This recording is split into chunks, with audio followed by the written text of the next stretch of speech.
सर्वांना नमस्कार. आपण माऊलीच्या पहिल्या ओवीचं स्मरण करूयात. ओम नमोची आद्या वेद प्रतिपाद्या जय जय स्वसंवेद्या आत्मरूपा.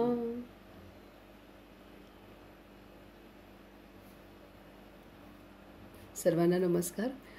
बाबा मुक्तानंद आपणाला सर्वात मोठं तत्व अध्यात्मातलं ह्या प्रकरणामध्ये समजून देणार आहेत.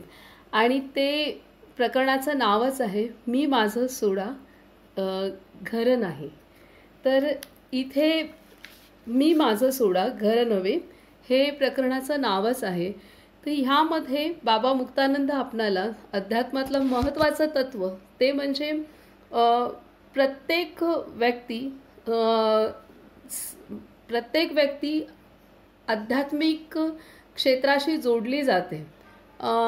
तर त्यामध्ये प्रत्येक व्यक्तीला शांती हवी असते, एक सुख हवं असतं. आणि विशेषतः कोणीही म्हणेल की गरीब असो श्रीमंत असो लहान मोठं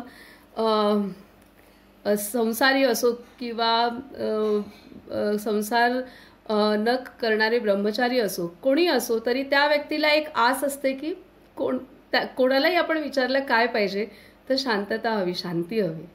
हे असतं, सुख हवं, शांती हवी. म्हणजे शांततेतून निर्माण झालेलं सुख हे हवं असतं. ही महत्त्वाची गोष्ट, प्रत्येक जीवाला ही ओढ असते. आणि तर ही जर शांती आपणाला हवी असेल तर त्याचा आधार आहे त्याग. त्याचा आधार आहे त्याग करणं. त्यागामध्ये ही शांतता आपणाला प्राप्त होत असते. आता हा त्याग काय करायचा आहे ह्या संदर्भातच आपणाला बाबा मुक्तानंद पूर्ण समजवणार आहेत. तर अनेकांना त्याग काय करायचं तेच माहीत नसतं आणि त्यामुळे मनुष्य थोडा साधना करायचे किंवा अध्यात्म करायचे म्हणून मांसाहाराचा शाकाहारी होईल, थोडं अन्न सेवन थोडंसं 2 घास कमी खाईल, वेळेत जेवेल म्हणा किंवा थोडंसं कमी खाईल किंवा एखादा मध्येच उपवास करेल हलकं राहण्यासाठी, किंवा मग कपड्यांच्या संदर्भातला पण साधे सरळ शांत कपडे वापरण्याचा प्रयत्न करेल, मध्ये मध्ये आश्रमात जाईल. तर अशा वेगवेगळ्या गोष्टीचा तो अवलंब करत असतो आणि काही गोष्टी सोडत असतो. आणि असं एवढं सगळं करून सुद्धा त्या व्यक्तीला शांतता लाभली आहे का तर अनेकदा त्याचं उत्तर असतं की पूर्ण शांती, जी परमशांती जी अपेक्षित आहे ती लाभली आहे का तर त्याचं उत्तर हे नाही, हेच अनेकदा येत असतं. तसंच ह्या राजाचं झालं की आपण काल पाहिलं की राजाने पूर्ण राज्यत्याग केला आणि तो अरण्यात जाऊन राहू लागला. तिथे सुद्धा तो जमिनीवर झोपत होता, साधी वस्त्र होती आणि त्यानंतर तो 2 दिवसातून एकदा फळं खात होता, नंतर 3 दिवसातून, नंतर 5 दिवसातून एकदा. असं त्याने अन्नाचा पण त्याग केला एका पातळीपर्यंत. आणि एवढं सगळं करून सुद्धा त्याला शांती ती लाभली नव्हती. आणि त्यावरूनच बाबा मुक्तानंद आपणाला सांगतायत आणि ते एक संत वचन सांगतायत. आणि त्याचप्रमाणे ब्रह्मानंद स्वामींचं पण एक काव्य आहे, ते पण त्या आधारे पण ते सांगता आहेत की आपण जिथं आहोत तिथंच राहून आपण जे जीवन आपल्याला मिळालेलं आहे ते जीवन तसंच जगत असतानाच आपण अशी अवस्था निर्माण केली पाहिजे की आपल्याला ती परमशांती अनुभवता येईल. त्यासाठी कारण आपल्याला ज्या सवयी असतात त्या सवयीतून आपल्याला, आता जरी मी गावी आली आहे तरीसुद्धा असं असतं की लहानपणापासून जन्मच मुंबईत झाला आणि त्यानंतर पूर्ण शिक्षण आणि आत्तापर्यंत 45-46 वर्षापर्यंतचं आयुष्य तिथे गेलं. तर कसं आहे की आपण सुट्टीला येणं, गावी सुट्टी म्हणून येणं वेगळी गोष्ट आहे आणि जीवन म्हणून येणं वेगळी गोष्ट आहे. कितीही एकांत असेल, स्वच्छ वातावरण आहे, सगळं आहे, तरीसुद्धा म्हणजे मी ह्या 2 वर्षातला अनुभव घेतलाय, तरीसुद्धा महिन्यातून एकदा, 15 दिवसातून एकदा फार खाली वाटतं. कारण आपल्याला गजबजाटाची सवय आहे पूर्ण, म्हणजे नको त्या गोष्टींची सवय लहानपणापासून. इथे खाली वाटतं सगळं, असंही होतं. तर हा एक भाग झाला. आता त्याच्यावरती मात करत पुढे आपण जाऊ ती गोष्ट वेगळी, पण अनेकदा माणूस फ्रस्ट्रेशनमध्ये जाऊ शकतो. म्हणजे जर तयारी नसेल तर आपण आपल्या सवयीच्या विरोधात जर खूप गेलो तर आणि आपल्याला जर ते सोसवलं नाही तर आपण ज्यासाठी जे आपलं ध्येय असतं त्या ध्येयापासून भरकटू शकतो आणि त्यामुळे ते ध्येयसुद्धा सोडून देऊ शकतो. त्यामुळे आपल्याला ज्या सवयी आहेत त्याच्यात खूप मोठा परिवर्तन नाही करायचं, त्याच्यात थोडं थोडं परिवर्तन केलं सोसेल असं आणि मग आपलं साधन आणि आपली वृत्ती बदलण्याचा प्रयत्न केला तर ते ठीक आहे. एकदम खूप मोठा, आता राजा सगळे भोगविलास सोडून डायरेक्ट अरण्यातच गेला, ते त्याला सुरुवातीला असह्यच झालं, त्यामुळे त्याला शांती मिळाली नाही. तर त्याच्यामुळे इथे महत्त्वाची गोष्ट आहे की टप्प्याटप्प्यात आपण आपल्या जीवनात परिवर्तन केलं तर आपल्याला ते सोसू शकतं आणि आपल्यामध्ये हळूहळू करत परिवर्तन होऊ शकतं. तर ह्या पद्धतीने इथे सांगितलं आणि म्हणून बाबा मुक्तानंद सांगतायत की सगळ्यात महत्त्वाचं सूत्र म्हणजे त्याग कसा असला पाहिजे तर तो विचारयुक्त असला पाहिजे, ज्ञानयुक्त असला पाहिजे आणि पूर्ण सत्य त्याग असला पाहिजे. ह्या 3 गोष्टी आहेत की ज्ञानयुक्त, विचारयुक्त आणि सत्य त्याग असला पाहिजे. पुढेही ते असं सांगतायत की हा त्याग जो आहे अशा प्रकारचा त्याग करण्याची पण बुद्धी वृत्ती तेव्हाच निर्माण होऊ शकते की जेव्हा पूर्ण सद्गुरु कृपा होते, तेव्हाच होऊ शकते. त्यामुळे आपण पाहतो भले भले उच्च शिक्षित पण साधक असतात किंवा अनेक वर्षांपासून जाणारे असतात किंवा नवीन नुकतेच साधन करणारे असतात, तरीसुद्धा ते जी प्रज्ञा विकसित झालेली नसते, जो सत्सद विवेक आहे तो निर्माण झालेला नसतो आणि तो झालेला नसल्यामुळे मग ते साधक शांततेपासून किंवा खऱ्या सुखापासून, खऱ्या आत्मानुभूतीपासून किंवा आत्मानंदापासून ते दूर असतात. तर इथे बाबा मुक्तानंद सांगतात की त्याग काय आणि ग्रहण काय हे राजाला समजले पाहिजे होते. जो राजा होता त्याला त्याग आणि ग्रहण काय करायचं हे समजलं नव्हतं. तर बाबा मुक्तानंद म्हणतात परंतु तो समजू शकला नाही. राजाला समजायला पाहिजे होतं परंतु तो समजू शकला नाही. जोपर्यंत मनुष्यावर पूर्ण गुरुकृपा होत नाही, जोपर्यंत मनुष्यावर पूर्ण गुरुकृपा होत नाही, त्याची अंतरशक्ती विकसित होत नाही, चिती प्रसाद रूप ज्ञान जोपर्यंत त्याला प्राप्त होत नाही तोपर्यंत त्याचे ग्रहण आणि त्याचा त्याग केवळ मन मानेल त्याप्रमाणे होत असतात. तत्वनिरीक्षणासाठी आवश्यक असणारी ज्ञानदृष्टीच प्राप्त झालेली नसली तर त्याग कसा ओळखणार, ग्रहण म्हणजे काय ते तरी कसे समजणार. तर गुरुकृपा झाल्याशिवाय, गुरुकृपा झाल्यानंतर आतली शक्तीचं जागरण होतं आणि त्या शक्तीचं जागरण झाल्यामुळे त्या साधकाच्या अंतरी आपणहून ज्ञान विकसित होतं आणि ते आपणहून ज्ञान विकसित झाल्यामुळे मग काय मी घेतलं पाहिजे, काय सोडलं पाहिजे हे त्याला यथार्थ समजतं. जोपर्यंत गुरुकृपा होत, गुरुकृपाच म्हणजे अनुग्रहाची शक्ती. गुरुकृपाच म्हणजे असं नाही की गुरुकृपा म्हणजे की असं काही आपल्याला, आपण गेलो आता आश्रमात आणि आपण भेटलो, समाधीला नमस्कार केला आणि आपण जर एकरूप नाही झालो तर आपल्यावर कृपा होईल, ह्या पद्धती नाही आहेत. तर आपण एकरूप झाल्यानंतर, आपल्याला अनुग्रह झाल्यानंतर आपणही एक पाऊल पुढे टाकलं तर समोरून आपणाला ती शक्ती आपल्या आतमध्ये आपल्या अंतरीची शक्ती वाढवण्यासाठी मदत नक्की करत असतात आणि आपल्यावरती जे मनावरती, बुद्धीवरती, विचारांवरती जे दोष आहेत ते दोष दूर करण्यास मदत करत असतात. तर हे नक्कीच आहे, पण आपणही तसं असणं, आपले भाव शुद्ध असणं आवश्यक आहे. जर तसं असेल, पूर्ण गुरुकृपा झाल्यानंतरच आपणाला ज्ञान प्राप्त होतं आणि ती शक्ती आतमध्ये विकसित होते आणि ही जी शक्ती आहे आपल्या आतमधली अनुग्रहाची शक्ती, आपण साधन पण करू लागतो, निष्ठा ठेवू लागतो, श्रद्धा ठेवू लागतो. त्यावेळेला आपल्या आतमध्ये जी सुप्त अवस्थेत असलेली कुंडलिनी शक्ती आहे तिचं जागरण होऊ लागतं आणि ती शक्ती स्वतः कशी आहे, स्वयंप्रकाशित आहे. म्हणजे तिच्यामध्ये चेतना आहे, स्वयंप्रकाशित आहे, ती सर्व दोष दूर करणारी आहे. प्रकाश म्हणजे काय आहे? अग्नी आहे, तो प्रकाश आहे, तो प्रकाश अंधकार दूर करतो, ती स्वयंप्रकाशित आहे. दुसरी गोष्ट ती आनंदयुक्त आहे. तिसरी म्हणजे ती इच्छा शक्ती आहे तिच्यामध्ये. चौथं म्हणजे ती ज्ञानयुक्त आहे. आणि पाचवं म्हणजे तिच्यामध्ये क्रियाशक्ती आहे. तर ह्या शक्तीचं जागरण होतं. सद्गुरु तत्व जीवनात आल्यानंतर ते जागरण होतं. आणि ही शक्ती ह्या 5 गुणांनी युक्त असल्यामुळे मग आपणाला आपणहून कळतं की मी काय सोडलं पाहिजे, काय धरलं पाहिजे. आता आपण पुढचं वाचन करूयात. हे सगळ्यात महत्त्वाचं आहे की गुरुकृपा झाल्याशिवाय आपल्याला अनेकदा वाटतं की हे साधक कसं काय अजून यांना कळत नाहीये. तर आतमध्ये ती पूर्ण कृपा नाही झालेली आहे, पूर्ण गुरुतत्व धारण केलेलं नाही आहे, त्यामुळे त्यांना ते ज्ञान होत नसतं. असे असंख्य साधक आपण बघतो की साधक किंवा व्यक्ती पण स्वभावाने छान असतात, सर्व काही आहे, शिक्षित असतात, सर्व काही आहे, परंतु तेवढा सत्सद विवेक जागृत झालेला नसतो. तर सत्सद विवेक जागृत असणं, जागरूक होणं, त्याची वाढ होणं अत्यंत आवश्यक आहे. खरा परमार्थ तेव्हाच सुरू होतो. आजचा आपण वाचूया.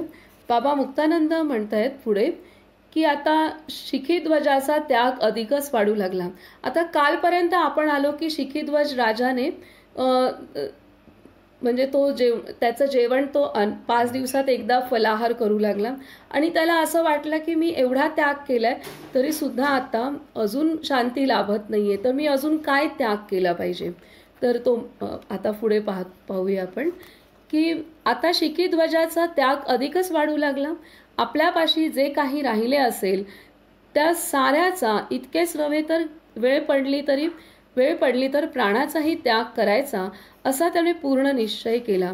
त्याने विचार केला, एक मोठी चिता रचावी, तिच्यात साऱ्या वस्तूंचा होम करून टाकावा आणि शेवटी आपणही त्या अग्निकुंडात उडी मारावी. हे शरीर जळून भस्म झाले म्हणजे शांती प्राप्त होईल.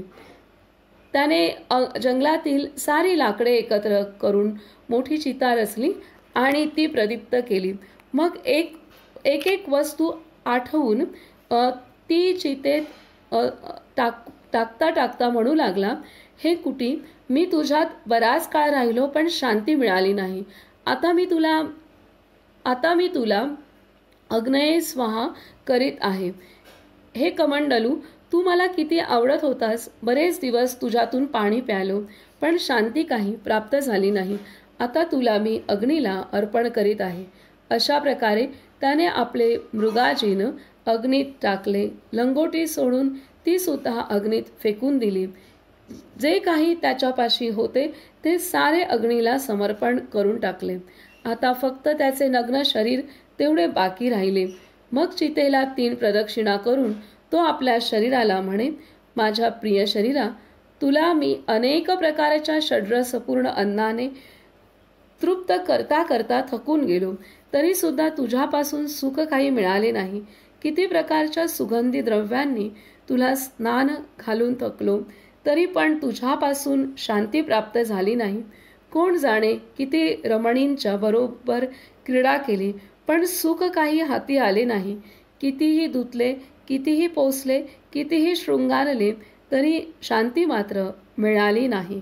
असे म्हणून राजा चितेत उडी मारणार इतक्यात कुंभ ऋषी तिथे प्रकट झाला आणि राजाचा हात पकडून म्हणाला, राजा थांब, काय अन्याय करतोस हा, काय अनर्थ मांडला आहेस. राजा म्हणाला, ऋषी महाराज, सर्व गोष्टींचा त्याग केल्यानंतर राहिले केवळ शरीर, त्यालाही आता अग्नीला समर्पण करून टाकतो, म्हणजे तरी मला पूर्ण शांती मिळेल. कुंभ ऋषी म्हणे, राजा, अरे, शरीर चितेवर जाळल्याने जर शांती मिळाली असती तर आतापर्यंत जे असंख्य जीव मरून चिता भस्म झाले त्यांना काय शांती प्राप्त झाली. मृत्यू हे शांतीचे साधन आहे का.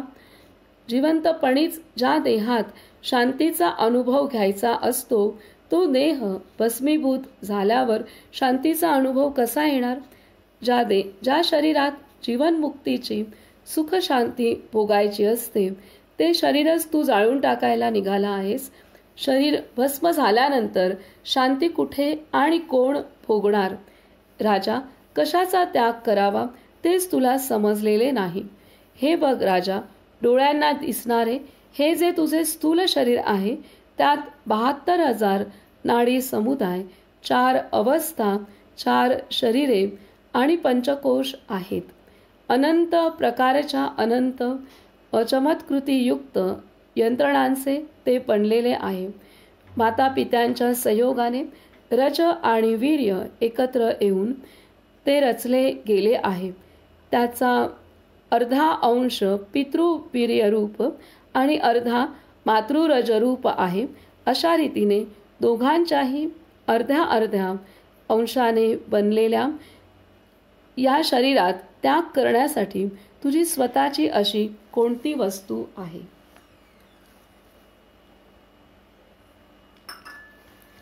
इथे सगळ्यात महत्त्वाचं म्हणजे बाबा मुक्तानंदांनी जे त्यागाविषयी सांगितलं, उच्च प्रतीचा त्याग, की जो त्याग आपल्याला शांती परमशांतीकडे घेऊन जातो.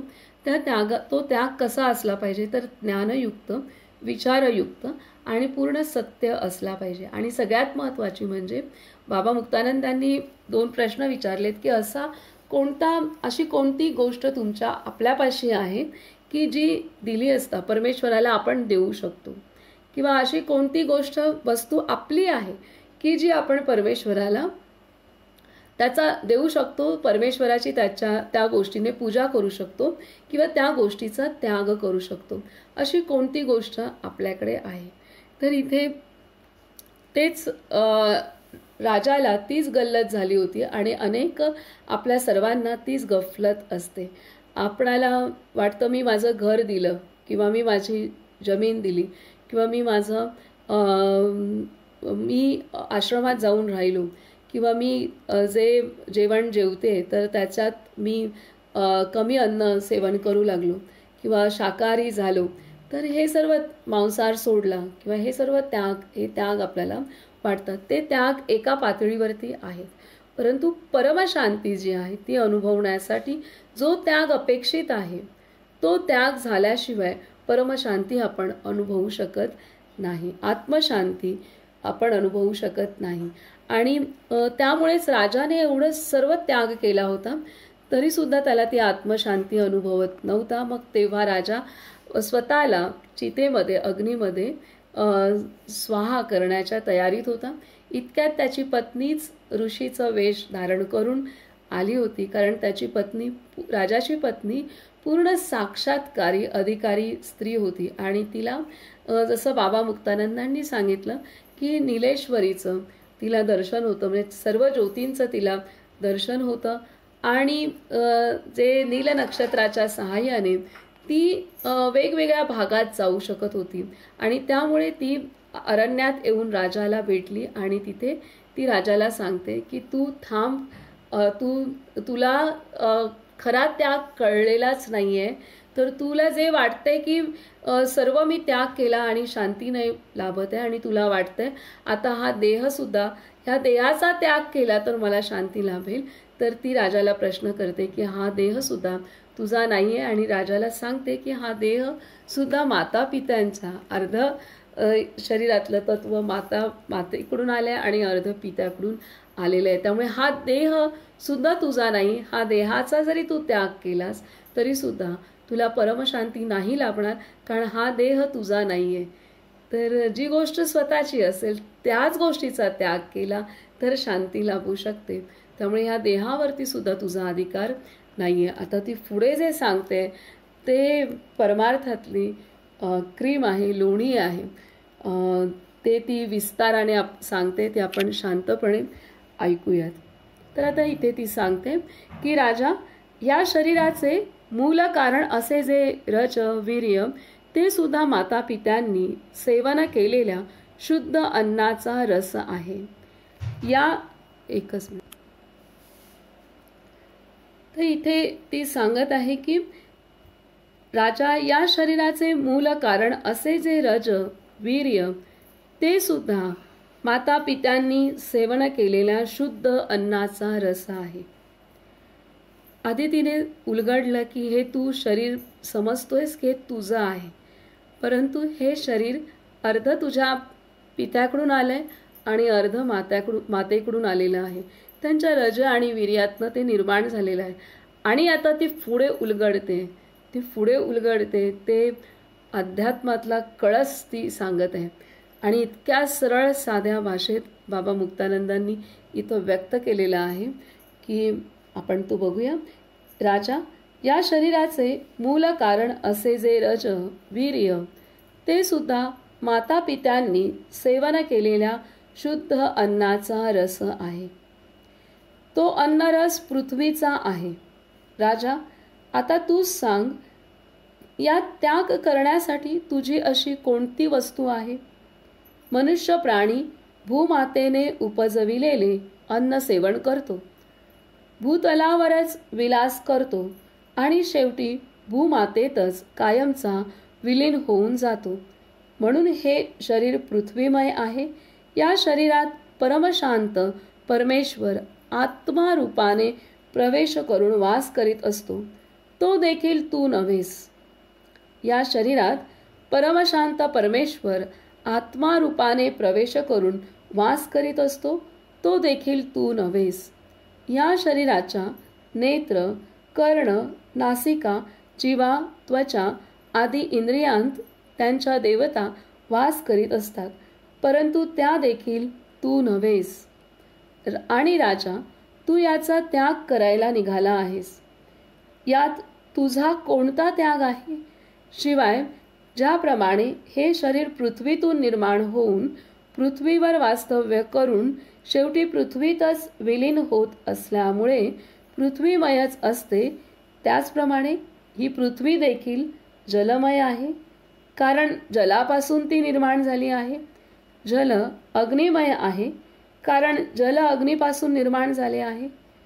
अग्नी वायुमय आहे, वायू आकाशमय आहे आणि आकाश अवकाशदाता परमात्मामय आहे. यात तुझे काहीही नाही. यावर ममत्व असणे ही केवळ भ्रांती आहे. हे जाणून त्या भ्रांतीचा तू त्याग केला पाहिजेस. दुसऱ्याने दिलेल्या शरीराचा त्याग करून त्याला तू माझा त्याग असं समजत आहेस. वास्तविक ज्याला ज्ञानदृष्टी प्राप्त झाली आहे, ज्याच्यावर गुरुकृपा झाली आहे, त्याला त्याग करण्यासाठी स्वतःहून भिन्न असे आहे तरी काय? ते सांगतायत कसं की यावर ममत्व असणे ही केवळ भ्रांती आहे. हे जाणून त्या भ्रांतीचा तू त्याग केला पाहिजेस. त्या भ्रांतीचा तू त्याग केला पाहिजेस. दुसऱ्याने दिलेल्या शरीराचा त्याग करून तू माझा त्याग असे समजत आहेस. वास्तविक ज्याला ज्ञानदृष्टी प्राप्त झाली आहे, ज्याच्यावर गुरुकृपा झाली आहे, त्याला त्याग करण्यासाठी स्वतःहून भिन्न असे आहे तरी काय? इथे म्हणतात, इतो न किंचित परतो न किंचित, यतो यतो यामी ततो न किंचित, विचार्य पश्यामि जगन्न किंचित, स्वात्मावबोधात अधिकम न किंचित. कुंभ ऋषींनी असे सांगितल्याबरोबर राजाला पटले. खरेच हे म्हणतात ती गोष्ट खरी आहे. ज्या शरीराचा मी द्वेष करतो ते सहाय्यक आहे, साधक आहे, बाधक आहे. या प्रसंगी एका कवीची काव्यपंक्ती मला आठवते. कवी म्हणतो, साधक जग हे बाधा नाही, यापासूनही तुझं लेश, तुझला याचा द्वेष कारे. तर आता इथं बाबा मुक्तानंदांनी खूप जे शब्द वापरलेत, जे कुंभ ऋषी ही राजाची पत्नीच आहे आणि तिने राजाच्या बुद्धीमध्ये जे सर्व काही गोंधळ चालला होता की ह्या शरीराचा त्याग केला म्हणजे पूर्ण त्याग होईल आणि मला शांती लाभेल, तर तो जो भ्रम आहे शरीराच्या विषयीचा तो ती दूर करत आहे. तर ती सांगते की हे शरीर तुझं मातापित्यांपासून निर्माण झालेलं आहे. आणि मातापित्यांचं जे रज आणि वीर्य आहे, त्यांचं सुद्धा जे बीज आहे ते सुद्धा कशातनं निर्माण झाले, तर हे पृथ्वीतनं निर्माण झाले. पृथ्वीतून जे अन्न निर्माण होतं त्या अन्नावरती पोषण होऊन ते मातापित्यांचं रज आणि वीर्य निर्माण झालेलं आहे. आणि त्यामुळे ते सुद्धा ह्या पृथ्वीवरती अवलंबून आहे. आणि या पृथ्वी जे अन्न निर्माण करते त्याच्यावरती हे शरीर अवलंबून आहे. ह्या पृथ्वीच्या आधाराने ते राहतं. ह्या पृथ्वीच्या आधाराने त्यांचं ह्या शरीराचं पोषण होतं. आणि ह्या पृथ्वी आणि मृत्यूनंतर हे शरीर पृथ्वीमध्येच विलीन होऊन जातं. तर हे अशा रीतीने त्यांनी सांगितलं की मातापिता, हे शरीर तुला जरी तुझं वाटत असलं तरी हे शरीर मातापित्यांपासून निर्माण झाले. आणि मातापित्यांचे पण जे बीजाचे अंश आहेत ते सुद्धा ह्या सर्व आहारातनं निर्माण झाले.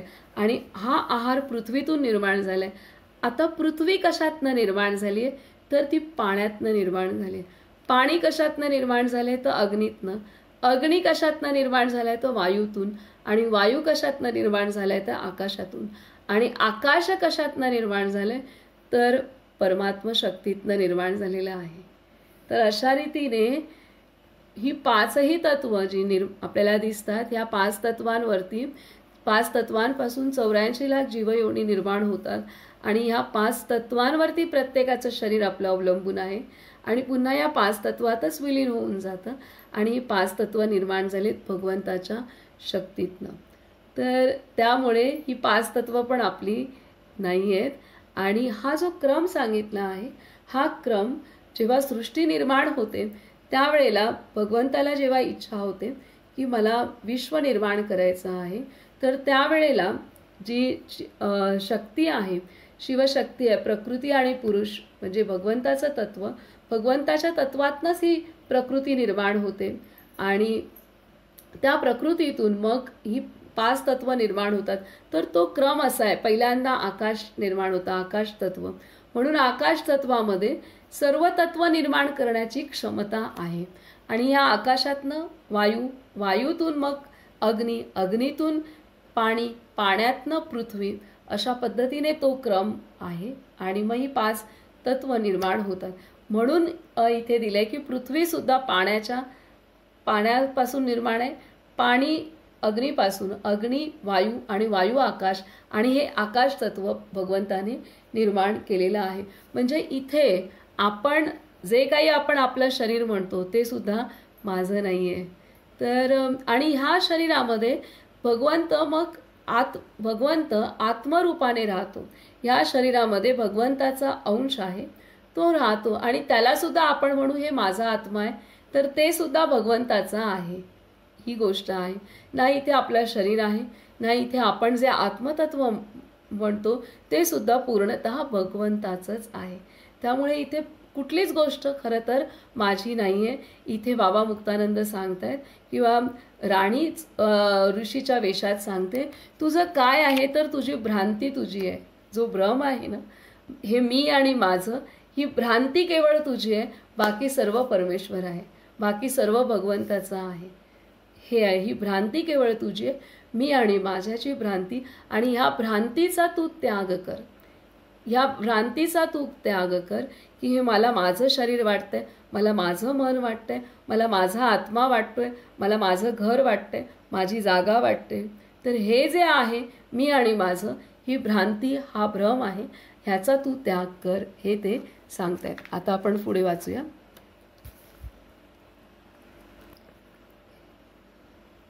आता बाबा मुक्तानंद म्हणतात की या प्रसंगी एका कवीची काव्यपंक्ती मला आठवते. कवी म्हणतो, साधक जग हे बाधा नाही, साधक जग हे बाधा नाही, यापासूनही तुझं लेश, तुझला याचा द्वेष कारे. ज्याच्या सहाय्याने शुभाशुभ कर्मे केली जातात, इतकेच नव्हे तर त्यांचे फळ भोगण्यासाठीही ज्याचा उपयोग होतो, अशा या शरीराचा त्याग करणे, त्याची अवहेलना करणे, अनियमित राहून त्याचे स्वास्थ्य बिघडवणे, ज्या शरीरात राहून दीर्घकाल क्रीडा करायची त्याला अमर्याद आणि असंयम यामुळे निस्तेज बनवणे, हा कुठल्या प्रकारचा त्याग आहे. त्यागात विचार असला पाहिजे. सर्व दुःखांचे मूळ परम अनर्थकारक असा जो अभिनिवेश, त्या अभिनिवेशाचा त्याग केला पाहिजे. जी वस्तू आपणही नव्हे किंवा आपलीही नव्हे, ती आपणच आहोत किंवा ती आपलीच आहे, या भावनेला शास्त्रांनी अभिनिवेश असे म्हटले आहे. हा जो मी आहे तोच महान अनर्थाचे मूळ आहे.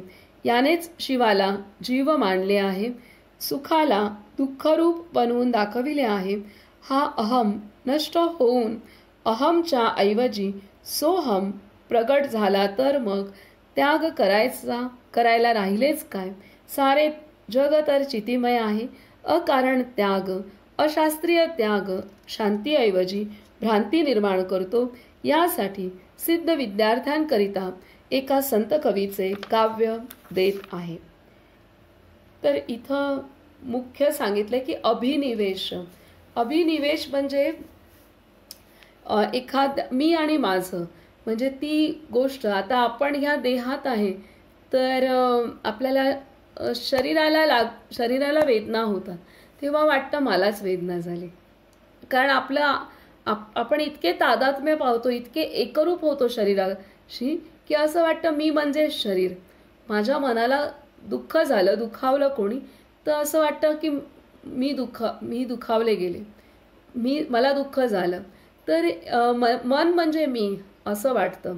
तर ह्या पद्धतीने इथे आपण मी आणि माझं हे ह्यापासून आपल्याला त्याग करायचं आहे. म्हणजे जे आपण नाही आहे ते आपण स्वतः मी आहे असं समजतो, आणि ज्या वस्तू किंवा जे काही दिसत आहे ते आपल्याला आपलं वाटतं. तर त्याच्यामुळे मी आणि माझं ह्या भ्रांतीपासून, ह्या भ्रमाचा आपण त्याग करायचा, आणि ह्यालाच अभिनिवेश असं म्हटलेलं आहे. आणि त्यामुळे ह्या मी आणि माझाचा तर त्याग झाला तर हा जो जीव आहे तोच शिव होणार आहे. कारण तो शिवच आहे, कारण भगवंताचा पूर्ण अंश आपल्या आतमध्ये आहे, आणि त्यालाच आपण माझा आत्मा म्हणतो. परंतु तो काय आहे? भगवंताचा पूर्ण अंश आहे.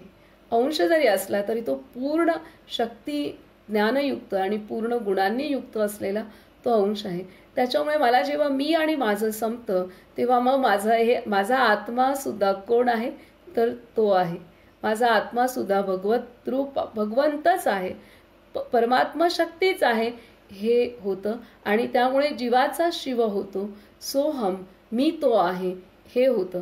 आणि त्यामुळे आणि सर्व सृष्टीच भगवंताची आहे. सर्व सृष्टीच ती शक्ती, त्या शक्तीने निर्माण झालेली आहे. त्यामुळे इथे सर्व काही तीच शक्ती आहे, हेच एक सत्य आपण जाणतो, आणि त्यामुळे आपली दृष्टी व्यापक होते. इथे त्यांनी सांगितलेलं अशा पद्धतीने ते सांगतात. आणि त्यामुळे इथे त्याग करण्यासारखं किंवा स्वीकारण्यासारखं काही राहत नाही. आणि जर हा त्याग नाही केला, मी आणि माझं, आणि ते आपण घट्ट पकडून असू आणि बाकी त्याग केला, तर मग काही आपण खरं शांती अनुभवू शकत नाही.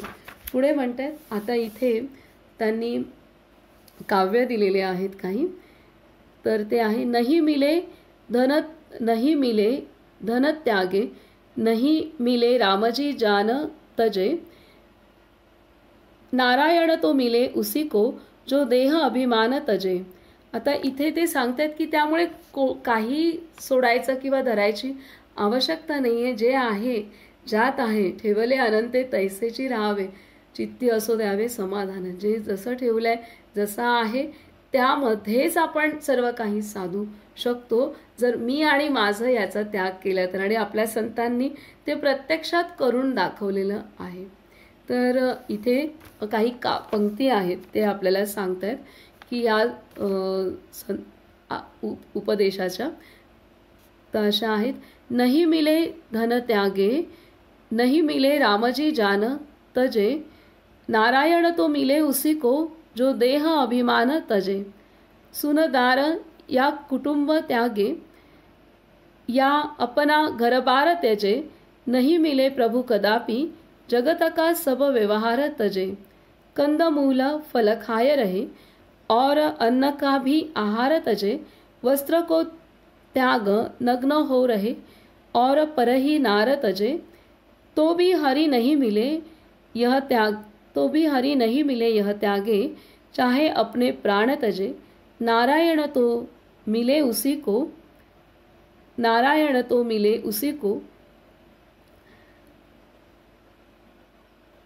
तजे पलंग फूल का और चाहे हीरा मोती लाल तजे।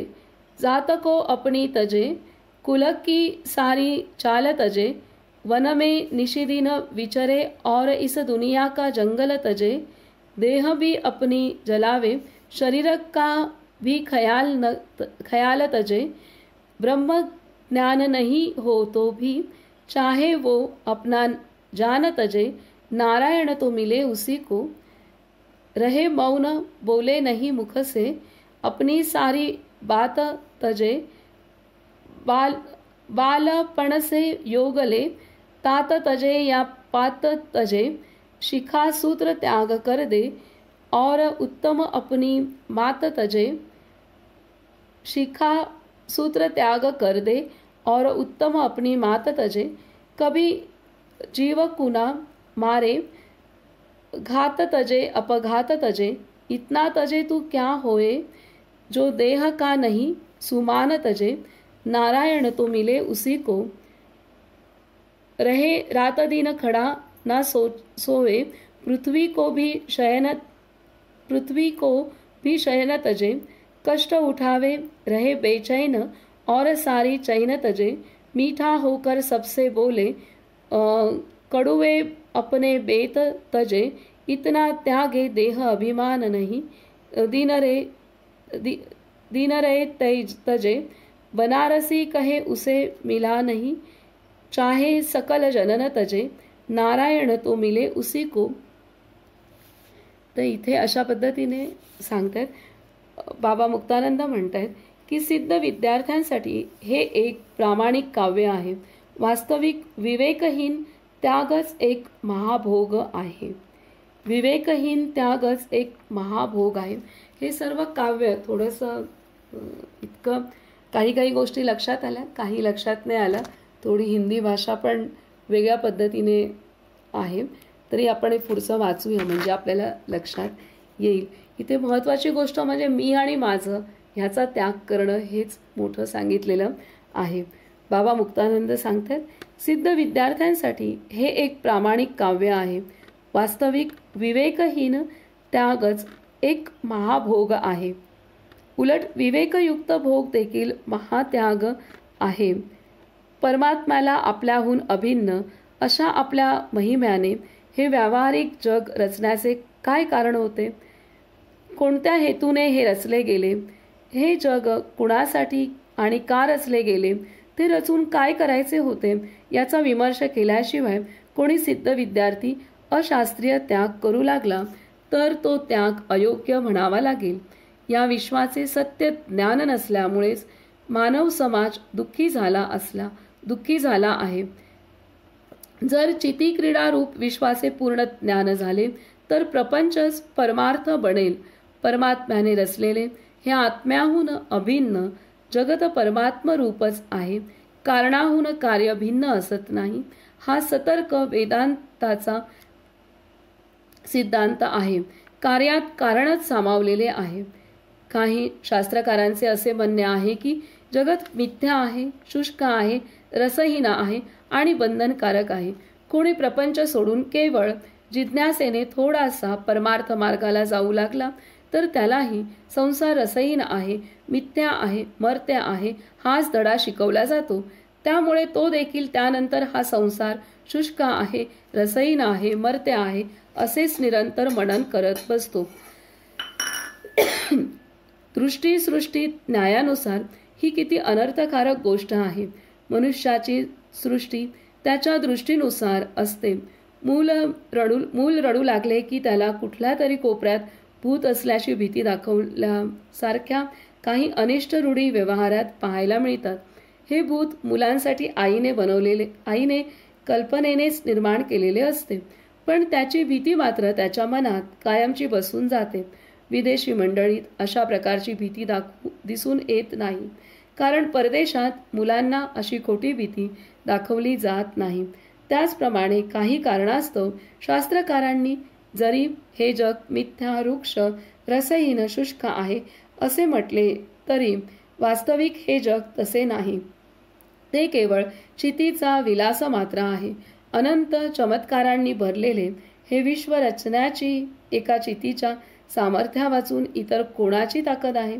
चितीच अनंत रूपांनी विलसित झालेली आहे.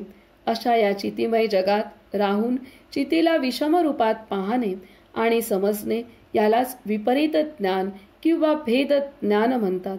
अर्थात जोपर्यंत मनुष्य स्वतःला असत्य, शुष्क आणि रसहीन समजत असतो तोपर्यंत त्याला जगतही तसेच भासणार हे मात्र खरे. आपल्यासारखे जग हा न्याय सहज सिद्धच आहे. गृहस्थी असो की साधू असो, ज्याला त्याला आपल्यासारखेच जग दिसते, जो गुरुकृपा पात्र बनला असेल, त्याची अंतर्शक्ती जागृत झाली असेल, ज्याची अंतर्शक्ती जागृत झाली असेल, ज्याने चितीची क्रीडा हृदयात पाहिली असेल, त्याला बाहेरही चितीचेच प्रसरण, चितीची स्फूर्ती दृष्टीस पडेल. तर अशा रीतीने इथं आपणाला पूर्णतः ज्ञान दिलेलं आहे की इथे आपल्याकडे जे आपल्याकडे आहे, जे आहे आपल्याकडे, की आपलं पूर्ण व्यक्तिमत्व, त्यामध्ये जे शरीर आहे, मन आहे, बुद्धी, चित्त, अहंकार, आत्मतत्व, तर हे सर्व काही विशेषतः आत्मतत्व वगळता बाकी सर्व शरीर, मन, बुद्धी, चित्त, अहंकार या सर्व गोष्टी ह्या भगवंताची जी शिवशक्ती आहे त्यातनं निर्माण झालंय. आणि आत्मतत्व जे आहे ते साक्षात भगवंताची चेतना आपल्या आतमध्ये वास करते. तर त्यामुळे आपल्याला हे जे पूर्ण व्यक्तिमत्वाचे एक ही आवरणं आहेत, ही पूर्ण चित शक्तीची, ही पूर्ण कुंडलिनी शक्तीची शक्तीच आहे ती. आणि आत्मतत्व हे पूर्णतः भगवंताचं तत्व आहे. हे आपल्या अंतरी असलेलं आहे. आणि जगतात, पूर्ण जगत जे आहे, जगतात दिसणारा प्रत्येक आकार त्याचं सुद्धा हेच स्वरूप आहे. मग तो आकार वनस्पती असो, प्राणी असो, पशु पक्षी, वेगवेगळे जे डोंगर, नदी, नाले, दऱ्या जे दिसत आहे आपणाला, ते काही सागर आहे, समुद्र आहे, जी काही सृष्टी दिसते आहे, तर ती सर्व दिसणारी सृष्टी ही सर्व त्या शक्तीचाच आविष्कार आहे. आणि इथं त्यामुळे हे जगत शुष्क निरस असं नाही आहे, तर हे पूर्ण जगत हे चैतन्यमय आहे. आपणाला केवळ इथे बाबा मुक्तानंदांनी खूप सुंदर दिलेलं आहे की लहान मुलाला भीती दाखवली जाते की बाबा भाऊ आहे किंवा तिथे भूत आहे किंवा तिथे असा एक काय काळा माणूस येईल, जे काही आहे असे भीती दाखवली जाते. त्याचप्रकारे आपण ह्या जगाच्या मोहात फसून बाह्यच अडकू नये, आपल्या शरीरात म्हणा किंवा आपल्या बाह्य दृश्यात अडकू नये. आणि ह्यासाठी आपल्याला ती भीती दाखवली आहे की हे जगत खोटं आहे, मिथ्या आहे. ही भीती आहे. परंतु हे सत्य हे आहे की हे जे दिसतंय हे सर्व काही त्या शक्तीचा आविष्कार आहे ह्या दृष्टीने. त्यामुळे ते तसं निरस नाही काय, परंतु हे माणसाला कळणार नाही किंवा ह्या इतक्या सूक्ष्मतेपर्यंत त्याची बुद्धी विकसित नाही झाली किंवा त्याच्या नाही लक्षात आलं. आणि तर हे एक सोपा मार्ग दिलाय की बाबा तू ह्या मोहात पडू नकोस, ह्याच्यासाठी हे आपल्या काही कामाचं नाही आहे, ह्याच्यासाठी त्यांनी ते दिलेलं आहे. जसं लहान मुलांना इथे अंधारात जाऊ नको किंवा भूत आहे, हे आहे असं सांगून घाबरवलं जातं, तसंच जणू काही आपल्याला. कारण इथे वेगवेगळ्या बुद्धिमत्तेचे सर्व आपण मानव प्राणी आहेत, पण प्रत्येकाला सहज समजेल असं नाही आहे. तर त्यामुळे अशा वेगवेगळे सिद्धांत निर्माण पण झालेले आहेत की ज्याला जे समजेल त्याला ते त्याच्या पिंडानुसार त्याने ते ग्रहण करावं. परंतु कुठलाही सिद्धांत जरी हे जग खोटं आहे असं म्हटलं किंवा हे जगत सुंदर आहे असं म्हटलं तरीसुद्धा आपल्याला जायचं आहे काय की हे पूर्ण विश्व त्या शक्तीतनं निर्माण झालं, ह्याच एका तत्वापर्यंत पोचायचं आहे. तर कोणत्याही सिद्धांताचा आधार पकडून आपण पोचू शकतो. तर त्यासाठी त्यांनी हे इथे स्पष्ट दिलेलं आहे की जगताची पण पूर्ण माहिती असेल आपल्याला तर आपण खरा त्याग करू शकतो, नाहीतर सगळं नाही होऊ शकत. तर इथं आपण थांबूया.